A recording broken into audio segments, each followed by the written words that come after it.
ہاں جی، یہ نا کتاب ہے وحدت امت۔ اصل میں یہ کتاب نہیں ہے، یہ ہمارے جو ہے نا تقی عثمانی صاحب، ان کے والد تھے جو مفتی محمد شفیع صاحب رحمۃ اللہ علیہ، وہ فیصل آباد تشریف لائے تھے ایک دفعہ۔ تو فیصل آباد میں یہ ہے نا اپنا اشرف لیبارٹریز ہے، یہ ہربل دوائیوں کی نا یہ کمپنی ہے، جیسے کرشی ہمدرد وغیرہ ہے۔ تو یہ اشرف لیبارٹریز کے عبدالرحیم اشرف صاحب یہاں اس کے بانی ہوتے تھے۔ تو ویسے یہ مسلک کے اعتبار سے غیر مقلد تھے، لیکن حکیم عبدالرحیم اشرف صاحب رحمۃ اللہ علیہ کا ہمارے مفتی زین العابدین صاحب، جو ہمارے جماعت کے بھی تبلیغ کے بھی بڑوں میں سے تھے اور تصوف کے بھی شیخ تھے، ماشاءاللہ علمی شخصیت تھے۔ تو ان دونوں حضرات کی آپس میں بہت زیادہ گہری دوستی تھی۔ تو اسی سلسلے میں نے ایک دفعہ مفتی شفیع صاحب رحمۃ اللہ علیہ فیصل آباد تشریف لائے تھے۔ تو انہوں نے پھر مختلف جو مسالک کے جو حضرات تھے نا، ان کو پھر انہوں نے اپنے ادارے میں جمع کیا تھا، اور پھر وہاں پر مفتی محمد شفیع صاحب رحمۃ اللہ علیہ نے یہ ایک تقریر کی تھی، جس میں انہوں نے اسی چیز کے بارے میں بات کی تھی کہ امت کو کس طرح سے آج فرقہ واریت نے اور تنظیموں اور جماعتوں نے جو ہے وہ اپنے شکنجے میں کسا ہوا ہے، اور آج ہم اپنی ایک مسلمان ایک امت ہونے کو بھول چکے ہیں، اور ہر کوئی اپنے اپنے فرقے کی اور اپنے اپنے مسلک کی جو ہے نا اس کی ترویج اور اشاعت کو ہی وہ حق سمجھ رہا ہے۔ تو یہ کتاب اصل میں میرے پاس تھی پہلے ہارڈ کاپی کی شکل میں، تو یہ چونکہ 54 پیج ہیں اس کے، تو یہ چھوٹا سا کتابچہ سا تھا، تو میں نے کافی تلاش کیا آپ کے میسیج کے بعد، تو مجھے ملا نہیں، تو اس لیے میں نے آپ کو نا یہ ڈاؤن لوڈ کر کے یہ بھیج دی ہے۔ تو اس کی تھوڑی سی پرنٹنگ ہلکی ہے، تو اگر آپ پرنٹنگ اس کی اچھی چاہتے ہیں تو آپ کو ایک دو اور بھی چیک کر کے دیکھ لیں، آپ کو انشاءاللہ کہیں نہ کہیں سے یہ نیٹ پہ سے مل جائے گی۔ تو اس کے اندر بھی ہمارے جو مفتی شفیع صاحب رحمۃ اللہ علیہ ہیں، انہوں نے پیچھے مطلب تابعین میں، تبع تابعین میں، اور ہمارے جو فقہا وغیرہ تھے، ان کے اندر بھی جو یہ جو ایک جو تھا نا ایک امت کو ایک بنانے کا جذبہ، اور امت کے اندر سے یہ نفرتیں عداوتیں ختم کرنے کی جو ان کی ایک کوشش تھی، اس کی بھی تھوڑی سی اس میں مفتی صاحب رحمۃ اللہ علیہ نے تھوڑی سی جھلک اس میں بیان کی ہے۔ تو انشاءاللہ امید ہے کہ اس کی برکت سے یہ تھوڑی سی 54 پیجز ہیں، تو اس کو اگر آپ انشاءاللہ تسلی سے یکسوئی سے بیٹھ کے پڑھیں گے تو اللہ کے فضل سے امید ہے کہ کافی سارے آپ کے نا کانسیپٹ اس میں وہ کلیئر ہو جائیں گے، اور انشاءاللہ یہ بات ہمیں سمجھ آ جائے گی کہ یار یہ بات اتنی ہے نہیں جتنی اصل میں یہ ہمیں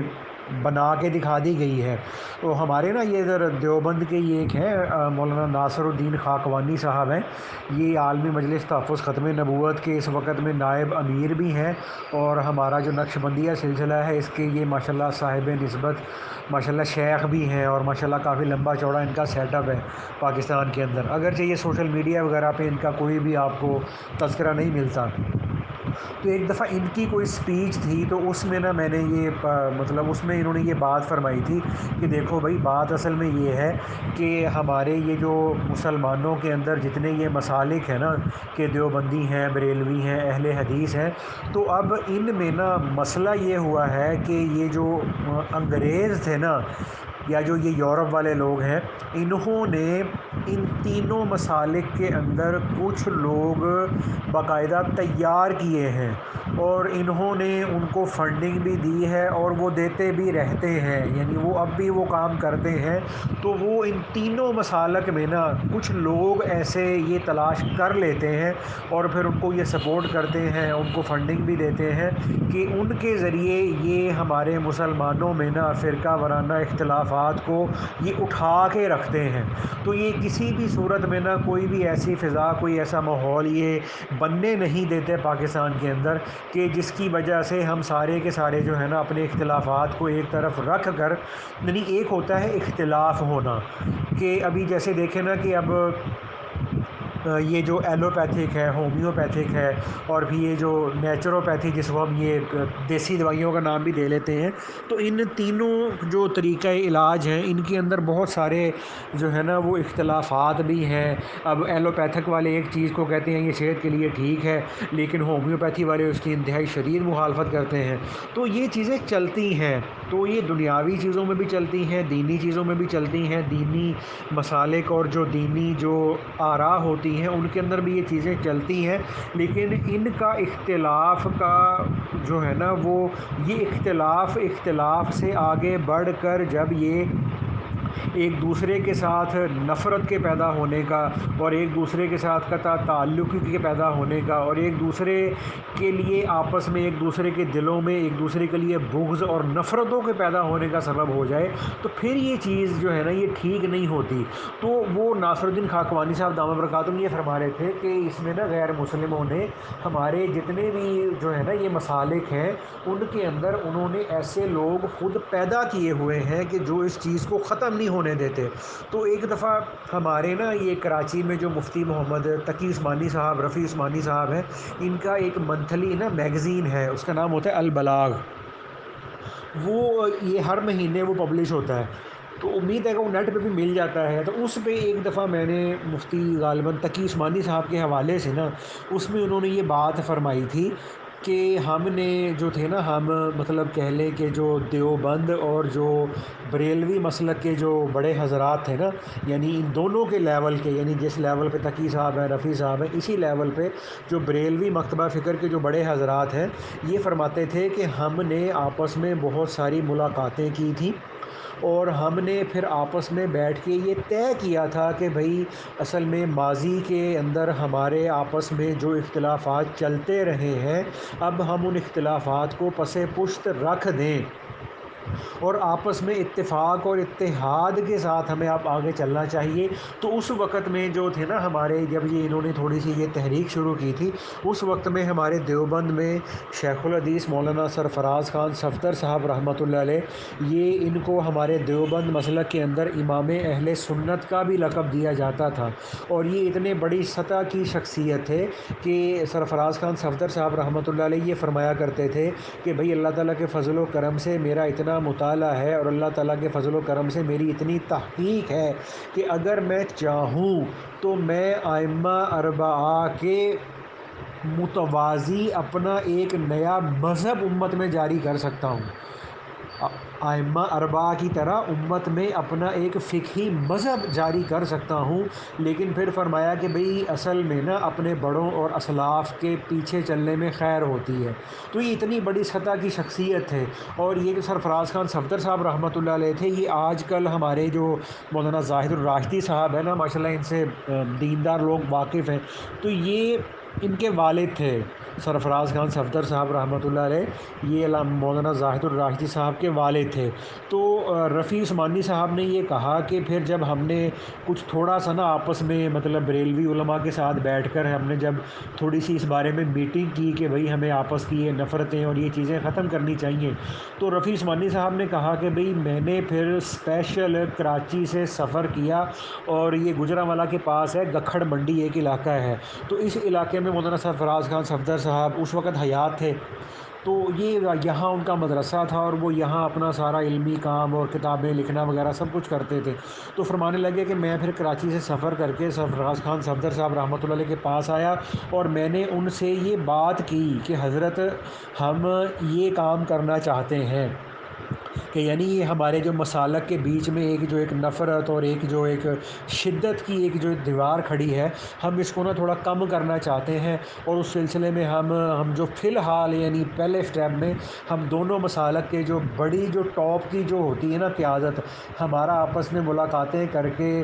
اس اختلاف کو ختم کرنے کے لیے نا ایک ہونے کا ارادہ ہے، تو کیا ہمیں آپ کی طرف سے اس چیز کی اجازت ہے؟ تو رفیع عثمانی صاحب نے فرمایا کہ مجھے سرفراز خان صفدر صاحب رحمۃ اللہ علیہ نے بڑی خوشی کے ساتھ اس بات کی اجازت دی تھی کہ ہاں بھئی ٹھیک ہے آپ کو اس کام کو آگے بڑھانا چاہیے۔ تو اس کے بعد تقی صاحب نے فرمایا کہ پھر ہماری یہ جو ہے نا لاہور میں جو جامعہ نعیمیہ ہے اس کے کو بڑے حضرت تھے، مجھے اس وقت ان کا ذہن میں نام پتہ نہیں میرے سے کیوں نکل جاتا ہے، تو آج کل نا ان کے اس مدرسے میں ڈاکٹر راغب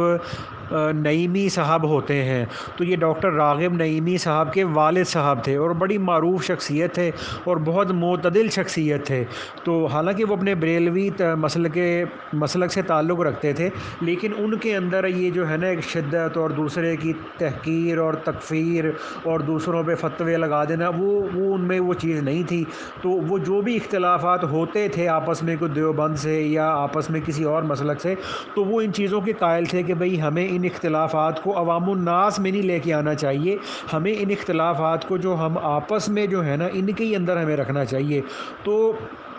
پھر ہمارے جو کراچی کے دارالعلوم کراچی کے جو حضرات تھے، ان کی وہ جو جامعہ نعیمیہ کے جو بڑے حضرت تھے نا، ان سے کہتے ہیں ہماری ملاقاتیں ہوئیں۔ پھر وہ جامعہ نعیمیہ کے جو بڑے تھے وہ پھر ہمارے پاس دارالعلوم کراچی میں بھی تشریف لائے۔ تو اس کے بعد پھر ہم نے یہ طے کیا کہ اب ہماری جو اوپر کی جو قیادت ہے نا، اس سے جو نیچے والی قیادت ہے،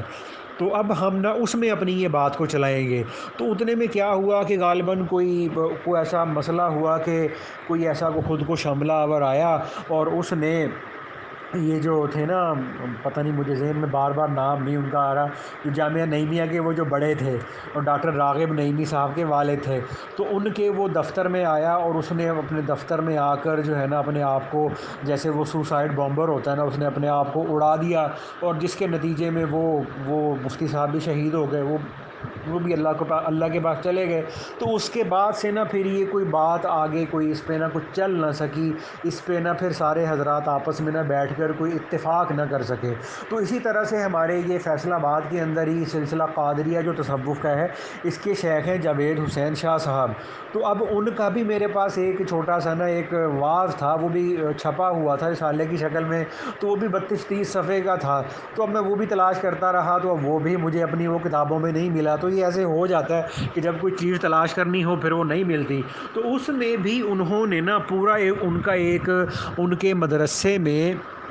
مجلس ذکر کے دن والے دن ان کا یہ بیان تھا، اور اس بیان میں انہوں نے جو دیوبند، بریلوی اور جو ہمارے اہل حدیث جو حضرات ہیں نا، ان تینوں مسالک کے جو ہمارے بڑے اکابرین تھے، یعنی جو ابتدائی اکابرین تھے کہ جن کے دور میں یہ مسلک شروع ہوئے تھے، تو ان مسلک والوں کے نا آپس میں پیار کے، محبت کے اور آپس میں ایک دوسرے کی الفت کے اور ایک دوسرے کے ساتھ محبت کے بہت سارے اس میں انہوں نے واقعات سنائے تھے کہ یہ حضرات اس طرح کے نہیں تھے۔ تو ان کا آپس کے اندر بہت محبت تھی، پیار تھا، آپس میں ایک دوسرے کے پاس آنا جانا تھا، اور ان کے اندر اس طرح کی جو ہے نا وہ نفرت اور شدت کے جذبے نہیں تھے۔ تو یہ بات وہی ہے کہ بعد میں جو غیر مسلم تھے، جو مسلمانوں کے دشمن تھے، ان لوگوں نے پھر ہمارے بیچ میں داخل ہو کر ہمیں آپس میں لڑاتے رہنے کے لیے اپنے کچھ بندے ہمارے نا ہر مسلک کے اندر انہوں نے انٹر کیے ہیں کہ جو کسی بھی حال میں نا ان چیزوں کو وہ نہ ختم نہیں ہونے دیتے۔ تو یہ بڑا مسئلہ ہے۔ تو پھر اسی میں نا سید جاوید حسین شاہ صاحب دامہ برکاتہم نے یہ بات بھی فرمائی تھی کہ اہل حدیث مکتبہ فکر کے ایک بہت بڑے نا عالم تھے، مولانا غالباً ان کا نام تھا داؤد غزنوی صاحب۔ تو ان کی اور ہمارے جو دیوبند مکتبہ فکر کے مولانا احمد علی لاہوری صاحب رحمۃ اللہ علیہ تھے، تو یہ حضرت لاہوری رحمۃ اللہ علیہ یہ ہمارے دیوبند کے بہت بڑے مفسر قرآن بھی تھے اور اپنے وقت کے انتہائی اونچے درجے کے صوفیاء اور اہل باطن حضرات میں سے تھے۔ تو ان دونوں حضرات کا، یعنی یہ دیوبند مکتبہ فکر سے تعلق رکھتے تھے اور دوسرے جو تھے یہ اہل حدیث مکتبہ فکر سے تعلق رکھتے تھے۔ تو ان کی آپس کی بہت محبت تھی، ان کا آپس میں ایک دوسرے کی مساجد میں آنا جانا تھا۔ اور وہ جو داؤد غزنوی صاحب تھے وہ ماشاءاللہ احمد علی لاہوری رحمۃ اللہ علیہ کی خانقاہ میں تشریف لاتے رہتے تھے، اور احمد علی لاہوری رحمۃ اللہ علیہ جو تھے وہ ان کی مسجد اور مدرسے میں جاتے رہتے تھے۔ تو ایک بار ایسا ہوا کہ یعنی بہت دفعہ ایسا ہوتا تھا، لیکن ان بہت دفعہ میں ایک بار ایسا ہوا تھا کہ ایک بار غالباً مولانا داؤد غزنوی صاحب جو تھے انہوں نے احمد علی لاہوری صاحب کو پیغام بھجوایا کہ جی انشاءاللہ ہم فلاں دن فلاں نماز میں نا انشاءاللہ آپ کے پاس آ رہے ہیں اور ہم فلاں یعنی مغرب کی نماز آپ کے پاس پڑھیں گے۔ تو ابھی جب احمد علی لاہوری رحمۃ اللہ علیہ کو جب یہ اطلاع ملی کہ جی وہ آ رہے ہیں، تو احمد علی لاہوری رحمۃ اللہ علیہ نے اپنی خانقاہ میں جتنے وہاں لوگ تھے نا، ان کو بٹھا کر یہ فرمایا کہ دیکھو بھائی، داؤد غزنوی صاحب ماشاءاللہ اپنے ساتھ کچھ علماء کو لے کر ہماری خانقاہ پہ آ رہے ہیں، تو دیکھو بھائی وہ آمین بھی جہر میں کہتے ہیں، جیسے یہ ہمارے مطلب اونچی آواز میں آمین کہنے کا طریقہ ہے، تو دیکھو بھائی وہ آمین بھی اونچی آواز میں کہتے ہیں اور رفع یدین بھی کرتے ہیں، تو دیکھو بھائی وہ یہاں آئیں گے تو چونکہ وہ لوگ آمین بالجہر کہتے ہیں، رفع یدین بھی کرتے ہیں، تو اس لیے ہم ان کے احترام کی وجہ سے نا انشاءاللہ ہم بھی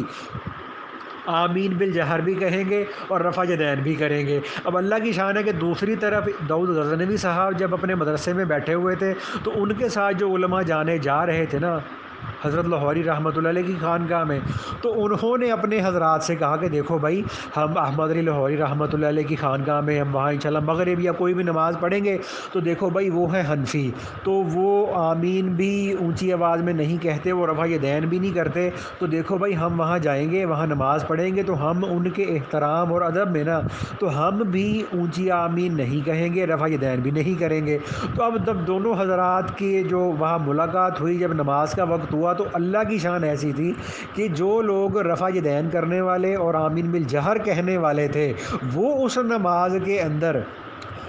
رفع یدین بھی نہیں کر رہے تھے اور آمین بالجہر بھی نہیں کر رہے تھے، اور دوسری طرف یہ جو احناف تھے جن کا یہ مسلک تھا کہ جی ہم نے آمین بھی آہستہ کہنی ہے اور رفع یدین بھی نہیں کرنا، تو یہ حضرات اپنی نماز کے اندر آمین جہر کے ساتھ کہہ رہے تھے اور رفع یدین بھی کر رہے تھے۔ تو یہ اتنی اس میں نا شدتیں جو ہے نا یہ بعد میں پیدا ہوئی ہیں، اور بعد میں پتہ نہیں پیدا بھی ہوئی ہیں یا بعد میں ان کو پیدا کیا گیا ہے، اور کیونکہ پھر جب اس سطح کے جو ہے ہمارے اکابرین وہ دنیا میں نہیں رہے، تو پھر یہ جو کفر تھا، باطل تھا، اسلام دشمن لوگ تھے، ان کو اور زیادہ موقع مل گیا ہمیں آپس میں لڑانے کا، اور ہمیں آپس میں ایک دوسرے کے دلوں میں ایک دوسرے کے لیے نفرتیں پیدا کرنے کا۔ اور پھر اسی واعظ میں نا سید جاوید حسین شاہ صاحب دامت برکاتہم نے ایک بات یہ بھی فرمائی تھی کہ وہ فرما رہے تھے کہ دیکھو بھائی، مثال کے طور پہ ہمارا یہ جو بریلوی مسلک کا ہے نا، اس کے ساتھ ہمارا فرماتے تھے کہ صرف غالباً کچھ 4 یا 5 مسائل ایسے ہیں جن کے اندر ہمارا آپس میں نا ایک اختلاف ہے، تو اس میں وہ ایک اپنی الگ رائے رکھتے ہیں، اور اس میں جو دیوبند کے حضرات ہیں یہ اپنی ایک الگ رائے رکھتے ہیں۔ تو وہ فرما رہے تھے کہ بھئی دیکھو، ہم دونوں مسلک والوں کا آپس میں 4 یا 5 چیزوں پر اختلاف ہے، تو اس کے مقابلے میں ہمارا 95% چیزوں پر اتفاق بھی تو ہے۔ تو اب ہم نے ان 5% چیزوں کو تو آسمان پہ اٹھایا ہوا ہے اور چائے کی پیالی میں طوفان بنایا ہوا ہے، اور جن 95% مسائل کے اندر ہم دونوں مسلک والے آپس میں متفق ہیں، تو ہم ان جو متفق مسائل دونوں مسلکوں کے ہیں ہم ان کی تبلیغ کریں۔ یعنی اصل میں ہماری جو ہے نا وہ ذمہ داری یہ ہے کہ ہم لوگوں کی اصلاح احوال کی فکر کریں، کہ جو مسائل دونوں طرف کے متفق ہیں ہم ان کی تبلیغ کریں۔ اب لوگوں کو نمازی بنائیں، لوگوں کا جو ہے نا ان کی ظاہری اصلاح کی فکر ہو، ان کی باطنی اصلاح کی بھی فکر ہو، تو اسی لیے جو ہے نا یہ ساری چیزیں ہمارے ابتداء والے اکابرین کے اندر جو تھی نا وہ اتنی زیادہ نہیں تھی، اور ابھی بھی بس اب اس میں کیا کہا جائے، تو اسی لیے جو ہے نا یہ اس میں باتیں تو بہت ساری تھی، اب اس میں سے کچھ میرے ذہن میں یہ آ گئی تھی، تو اس میں انشاءاللہ یہ میں نے اس کو عرض کر دیا تھا۔ تو باقی انشاءاللہ یہ ہوتا ہے کہ اس میں ہمارے مفتی شفیع صاحب رحمۃ اللہ علیہ نا یہ فرمایا کرتے تھے کہ بھائی اصل میں دیوبندی، بریلوی، اہل حدیث ہونا یہ کوئی ایسی بات نہیں ہے، ٹھیک ہے؟ جو اصل فکر کی بات ہے اور جو تشویش کی بات ہے وہ یہ ہے کہ جو فکر کی بات ہے وہ یہ ہے کہ کسی دیوبند مسلک والے کے اندر ابھی نفسانیت موجود ہو، اور کسی اہل حدیث مسلک والے کے اندر نفسانیت موجود ہو، اور کسی بریلوی مکتبہ فکر کی شخصیت کے اندر نفسانیت موجود ہو، تو یہ فکر والی بات ہے، یہ پریشانے والی بات ہوتی ہے کہ جب ہم میں سے کسی بھی بندے کے اندر نفسانیت روحانیت موجود ہوگی اور اپنے آپ کو دوسروں سے اونچا کرنے کا، اپنے آپ کو دوسروں سے بڑھانے کا اور اپنی برتری کو لوگوں کے سامنے جو ہے وہ نمایاں کرنے کا ہمارے اندر جذبہ ہوگا، اور دوسروں کی حقارت کا اور دوسروں کو ذلیل کرنے کا، دوسروں کو ذچ کرنے کا اور دوسروں کو اپنے سے نیچے گرانے کا جب جذبہ ہوگا تو یہ کسی بھی مسلک والے کے اندر ہوگا تو یہ خطرناک ہوگا، ٹھیک ہے نا بھائی۔ تو اس لیے ہماری، اور پھر نا ہمارے مولانا یہ جو قاسم نانوتوی رحمۃ اللہ علیہ تھے، تو اب مجھے ان کا جو وفات کا جو سن ہے وہ صحیح طرح سے یاد نہیں ہے، تو غالباً چلے آج سے ہم یہ کہہ لیتے ہیں کہ جی یہ تقریباً 100 سال پہلے فوت ہو گئے تھے مثال کے طور پہ۔ تو اب مولانا قاسم نانوتوی رحمۃ اللہ علیہ کی زندگی میں جو ہمیں ایک بات ملتی ہے وہ یہ تھی کہ قاسم نانوتوی رحمۃ اللہ علیہ کی زندگی میں ایک تو روحانیت کا اور تصوف کا غلبہ بہت تھا، اور دوسرا قاسم نانوتوی رحمۃ اللہ علیہ کی زندگی کے اندر جو غیر مسلم جو لوگ تھے نا ان کے ساتھ مناظرے کرنے کے جو ہے نا ان کے اندر ایک بڑی کوالٹی تھی۔ تو اب جب ان کی زندگی کے ہم سوانح قاسمی پڑھتے ہیں تو اس کے اندر ہمیں بڑی کثرت سے یہ چیزیں ملتی ہیں کہ جی قاسم نانوتوی رحمۃ اللہ علیہ فلاں جگہ پر ہندوؤں کے ساتھ مناظرے کے لیے جا رہے ہیں، اور کبھی کسی جگہ پر وہ سکھوں کے ساتھ مناظرے کے لیے جا رہے ہیں، اور کبھی کسی جگہ پر وہ کسی جو ہے نا وہ غیر مسلم قوم کے ساتھ مناظرہ کرنے جا رہے ہیں۔ تو اب اس میں قاسم نانوتوی رحمۃ اللہ علیہ کی زندگی میں ہمیں جو ایک خاص بات ملتی ہے وہ یہ ہے کہ اب جس وقت میں قاسم نانوتوی رحمۃ اللہ علیہ کا یہ جو دور تھا نا، یعنی جس وقت میں وہ علم، عمل اور یہ سارے روحانیت کے اعتبار سے جس وقت میں وہ اپنے عروج پر تھے، تو اسی وقت میں ہی یہ جو ہمارے دوسرے مسالک ہیں نا، یعنی بریلوی حضرات تھے یا ہمارے جو غیر مقلدین حضرات تھے، تو وہ بھی ان کے سٹارٹ کا ہی زمانہ تھا، ٹھیک ہے نا۔ تو لیکن مولانا قاسم نانوتوی رحمۃ اللہ علیہ سے اپنی پوری زندگی میں مسلمانوں کے کسی بھی مسلک والے سے مناظرہ ثابت نہیں ہے کہ انہوں نے جناب کبھی جو ہے وہ بریلویوں کے ساتھ جا کے مناظرہ کیا ہو، یا کبھی انہوں نے کبھی غیر مقلدین حضرات کے ساتھ کبھی جا کے جو ہے نا مناظرہ کیا ہو، کبھی کوئی ایسی مثال نہیں ملتی کہ انہوں نے مسلمانوں میں سے کسی طبقے کے ساتھ جا کے مناظرہ کیا۔ ہاں غیر مسلموں کے ساتھ وہ مناظرہ کرتے تھے اور باقاعدہ ڈنکے کی چوٹ پہ کرتے تھے، اور صرف یہ نہیں ہے کہ جا کے چپ چاپ کر کے مناظرہ کر کے آ جاتے تھے، بلکہ باقاعدہ اس مناظرے کا اعلان کرایا جاتا تھا، اس کی باقاعدہ اس کی پبلسٹی کی جاتی تھی کہ بھئی سارے جو ہے نا وہ وہاں آؤ، اور انشاءاللہ میں وہاں پر ان غیر مسلموں کے ساتھ انشاءاللہ تعالی اسلام کی حقانیت کو ان کے اوپر واضح کروں گا۔ تو مولانا قاسم نانوتوی رحمۃ اللہ علیہ کا جو ایک ملفوظ تھا وہ میں نے ایک دفعہ پڑھا تھا غالباً اشرف علی صاحب تھانوی رحمۃ اللہ علیہ کی کتاب میں، تو قاسم نانوتوی رحمۃ اللہ علیہ نے اس کے اندر یہ بات فرمائی تھی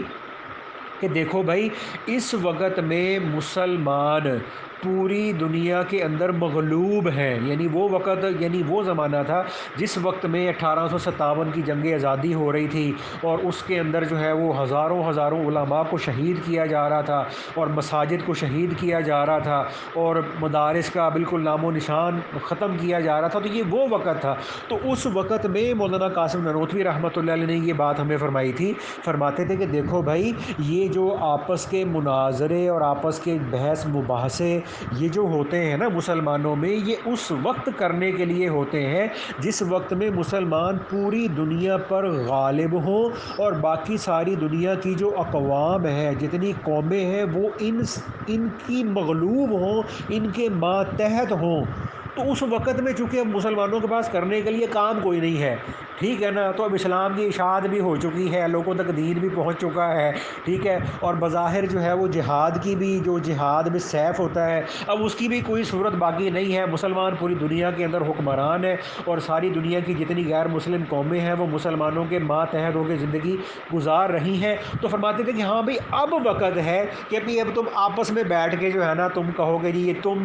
تمہاری جو رائے ہے یہ ٹھیک نہیں ہے، اور میں جو رائے دے رہا ہوں اس پہ میرے پاس یہ دلائل ہیں۔ تو مقصد ان کے بات کرنے کا یہ تھا کہ جب مسلمان پوری دنیا کے اندر مغلوب ہوں، پس رہے ہوں، مار کھا رہے ہوں، تو وہ وقت اس چیز کا نہیں ہوتا کہ مسلمانوں کے آپس کے جو مسالک ہیں وہ آپس میں بحث مباحثہ، مناظرے، تکفیر، ایک دوسرے پہ کفر کے فتوے، بھی تم غلط ہو، تمہاری نماز نہیں ہوئی، تم مرتد ہو گئے، تم کافر ہو گئے، تو یہ وہ وقت نہیں ہوتا۔ فرماتے تھے کہ یہ تو تب کی بات ہوتی ہے کہ جب جناب مسلمانوں کے پاس کرنے کے لیے کام کوئی نہیں بچا، تو چلو بھئی اب ٹھیک ہے، اب جو ہے نا علماء بیٹھ کے جو ہے نا اپنی علمی پریکٹس کرتے رہو، اس کو رواں کرتے رہو، ٹھیک ہے نا. تو اس لیے اب وہ زمانہ تو تھا کہ انہوں نے آج سے 150-200 سال یہ پہلے بات کہی تھی. تو آج کے دور میں تو آج ہمارے اوپر کیسا وقت آ چکا ہے کہ آج ہم مسلمان ہیں. ہم اپنے مسلمان ملکوں کے اندر ہم جو ہے نا وہ دین کے مطابق اور دین کے احکامات کو ہم اپنے ملک کے اندر لاگو نہیں کر سکتے. ملک کے اندر ہم اپنے دین کے احکامات کو نافذ نہیں کر سکتے. تو ہم نے غیر مسلموں پر تو کیا غلبہ پانا تھا, غیر مسلموں کو تو اپنے کیا ماتحت کرنا تھا. آج ہم اپنے مسلمان ملکوں میں رہنے والے اپنے ملک کے اندر اسلام کا نفاذ نہیں کر پا رہے. تو اس حال میں ہمارے لیے آپس میں بحث مباحثے لڑائیاں جھگڑے اس کی کوئی تک نہیں بنتی. اور دوسرا یہ ہے کہ اب اس میں یہ ہوتا ہے کہ ایک مثال کے طور پہ جیسے 2-3 مسلک ہیں, تو اب ہر مسلک والا ٹھیک ہے بھائی وہ ایک اپنی رائے پہ رہے. ٹھیک ہے نا. ایک مسلک والا یہ سمجھتا ہے کہ جناب یہ جو میرے پاس یہ جو رفع دین کی دلیل ہے یا آمین بالجہر کی دلیل ہے یا میں جو اور اس طرح کے جو مسائل میں دوسروں سے اختلاف کرتا ہوں, تو ٹھیک ہے بھائی میری اس میں نا میں نے اس بارے میں میں نے اپنے یہ جو میرے جو بڑے علماء ہیں نا میں نے ان پہ اعتماد کیا ہے کہ بھائی انشاءاللہ انہوں نے جو مجھے بات کہی ہے وہ ٹھیک ہے. تو اس لیے میں نے ان کی رائے کو ترجیح دے کے میں نے ان کی بات پہ عمل کرنا شروع کر دیا ہے. اور ایسے بھائی اگر آپ اپنے بڑے علماء کی بات کو مطلب صحیح سمجھتے ہیں تو ٹھیک ہے بھائی آپ اپنے حضرات کی بات کو لے کر اس کو فالو کرنا شروع کر دیں. تو لیکن اس میں آپس میں جو ہے نا ایک دوسرے سے کترا کے نکل جانا, ایک دوسرے کی مساجد میں نہ جانا, تو یہ ہمیں عوام الناس کو یہ چیزیں جو ہے نا یہ زیب نہیں دیتی. تو یہ سارے کے سارے جو علمی بحثیں وغیرہ تھیں, آپس کی جو اختلافات کی باتیں تھیں, یہ ساری علماء کی مجلس میں رہنے والی تھی. ان کو ہم عوام الناس میں لانے کی بالکل ضرورت نہیں تھی. اور پھر دوسرا یہ ہوا کہ وقت گزرنے کے ساتھ ساتھ علماء بہت زیادہ ہو گئے, مدارس سے فارغ ہو کے عالم بننے والے بہت زیادہ ہو گئے, کتابیں لکھنے والے بہت زیادہ ہو گئے, اور پھر اس کے بعد اپنی بات کو دنیا کے اندر پہنچانے کے ذرائع بہت ہو گئے. تو اب ہر کسی کے پاس انٹرنیٹ ہے, فیس بک ہے, یوٹیوب ہے, سوشل میڈیا ہے. تو جو اس کے دل میں آ رہا, جو اس کے من میں آ رہا, جو اس کو اچھا لگ رہا, وہ پوری دنیا کے اندر اپنے ان عقائد اور اپنے ان نظریات کی جو ہے نا وہ پرچار اور تبلیغ کرنی شروع کر دیتا ہے. تو اس وجہ سے جو ہے نا سننے والوں کے ذہن میں کوئی دینی اعتبار سے کوئی مضبوط تو بات پتہ نہیں سامنے ان کے آتی ہے کہ نہیں آتی ہے, ذہن مزید منتشر ہو جاتا ہے کہ یار وہ کہہ رہے ہیں یہ ٹھیک ہے, اور یہ کہہ رہے ہیں جی وہ غلط ہے, وہ کہتے ہیں ایسے نماز نہیں ہوتی, یہ کہتے ہیں ایسے نماز نہیں ہوتی, یہ کہتے ہیں ہاتھ نماز میں ہاتھ یہاں باندھ رہے ہیں, وہ کہتے ہیں نماز میں ہاتھ وہاں باندھ رہے ہیں. تو یہ اتنے زیادہ سپیکرز ہو گئے اور اتنے زیادہ ہمارے پاس جو ہے نا یہ مواصلاتی ذرائع ہو گئے کہ جس کی وجہ سے نا ہمیں اپنے ذہن کو انتشار میں پڑنے سے بچانا مشکل ہو گیا. تو بھائی ٹھیک ہے آپ اپنے جو ہے نا ایک مسلک پہ عمل کر رہے ہیں, بھائی بسم اللہ آپ کرتے رہیں, ٹھیک ہے. تو اسی طرح سے بھائی ایک اور آدمی ہے وہ اپنے ان مسلک کے جو بڑے ہیں ان کی بات کو قابل اعتماد سمجھ کے اس پہ عمل کر رہے ہیں, بھائی ٹھیک ہے انشاءاللہ کوئی مسئلہ نہیں ہے ایسا. تو میرے تو بھائی ذہن میں کچھ ایسا ہی آیا تھا. اب یہ پھر اس میں 27 منٹ ہو گئے, تو اللہ کمی بیشی معاف کرے. باقی پتہ نہیں جو آپ میرے سے پوچھنا چاہ رہے تھے وہ میں اس کو بتا پایا ہوں کہ نہیں. تو باقی بھائی اللہ تعالیٰ مجھے بھی معاف فرمائے, اللہ تعالیٰ آپ کو بھی خوش رکھے. السلام علیکم ورحمۃ اللہ وبرکاتہ.